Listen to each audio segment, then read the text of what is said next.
Lah di sini kok dikatakan selalu bertengkar. Nah, selalu bertengkar ini juga masuk penyebabnya apa?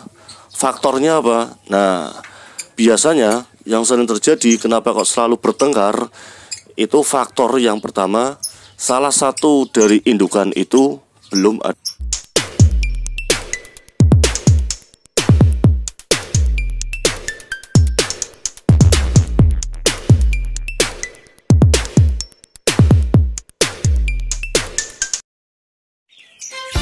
Assalamualaikum warahmatullahi wabarakatuh. Halo Lovebird Mania, bagaimana kabarnya? Mudah-mudahan semuanya dalam keadaan sehat, amin. Yang masih ternak, mudah-mudahan ternakannya selalu lancar, beranak pinak, dan tentunya sukses. Ciri-ciri Lovebird tidak berjodoh. Nah, ini Lovebird Mania dan teman-teman semua, ini lebih kepada tingkah lakunya ya. Jadi tingkah laku Lovebird yang tidak berjodoh itu seperti apa? Mungkin bisa dilihat dari ciri-ciri yang ingin saya sampaikan di sini. Saya bagi ini ada dua yang sering terjadi di lapangan.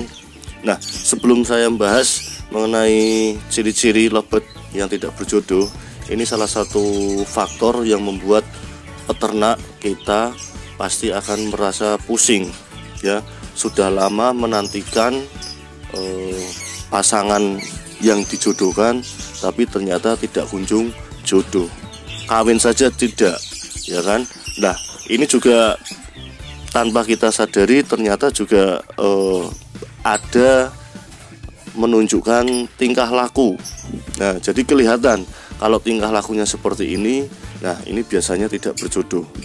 Walaupun kalau kita paksakan terus, baik itu jantannya maupun betinanya, itu dalam kurun waktu yang lama itu pasti akan berjodoh, tapi kan akan membuang waktu yang tersia-sia. Nah, Lovebird Mania dan teman-teman semua, ini akan saya sampaikan ada dua ciri-ciri tingkah laku Lovebird yang tidak berjodoh. Nah, langsung saja untuk yang pertama, yaitu menunjukkan perilaku tidak ada reaksi apapun. Nah, maksudnya bagaimana Om? Nah, ini bisa terlihat tidak ada reaksi apapun itu jika yang jantan maupun yang betina atau dimasukkan di dalam satu kandang, baik jantan maupun betina, itu sama-sama tidak ada ketertarikan, sama-sama cuek. Jadi tidak ada respon baik yang jantan maupun yang betina. Nah, faktornya apa? Nah, ini yang perlu kita waspadai atau yang perlu kita cegah.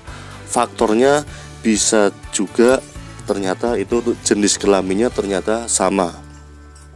Nah, bisa juga untuk faktor yang lainnya itu karena faktor usianya yang terlalu jauh, baik jantan maupun betina.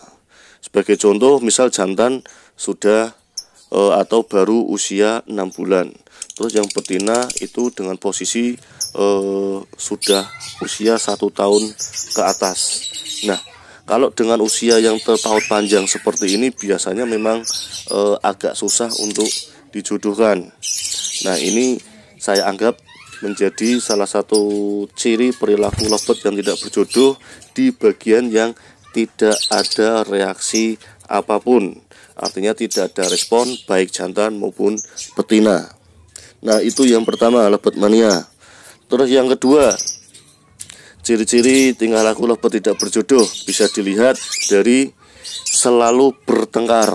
Nah, ini Lovebird Mania dan teman-teman semua, selalu bertengkar itu banyak sekali faktornya ya.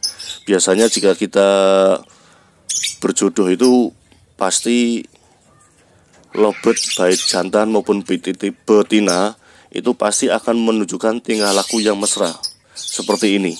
Nah, seperti yang ada di video itu, kalau sudah mesra seperti ini itu 90% Lovebird itu pasti berjodoh.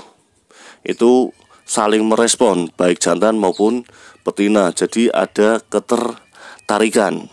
Nah, di sini kok dikatakan selalu bertengkar. Nah, selalu bertengkar ini juga masuk penyebabnya apa? Faktornya apa? Nah, biasanya yang sering terjadi kenapa kok selalu bertengkar, itu faktor yang pertama, salah satu dari indukan itu belum ada yang birahi. Artinya yang satu sudah birahi, yang satu belum. Jadi akhirnya bertengkar, tidak menunjukkan perilaku yang mesra. Bisa juga faktor usia. Nah, faktor usia yang tidak seimbang baik jantan maupun betina itu juga mempengaruhi lobot itu selalu bertengkar. Akhirnya untuk menuju berjodoh pun itu juga terlalu jauh. Usia yang seimbang ini di sini artinya baik jantan maupun betina itu selisihnya tidak terlalu jauh. Jika yang betina 10 bulan, yang jantan misal bisa 1 tahun. Nah, itu paling hanya selisih 2 bulan. Tapi kalau selisihnya terlalu jauh, nah seperti tadi yang dibahas di awal, itu juga banyak bertengkar dan tidak akan ada respon. Nah, itu Lobot Mania dan teman-teman semua, 2 ciri-ciri perilaku lobot tidak berjodoh. Nah, kalau Lobot Mania dan teman-teman semua menemukan perilaku yang seperti ini, nah mending solusinya dipisah, baru nanti dijodohkan kembali. Kalau digabungan lagi itu akan terlalu lama. Mudah-mudahan bermanfaat. Sekian, assalamualaikum warahmatullahi wabarakatuh. Salam Lobot Mania.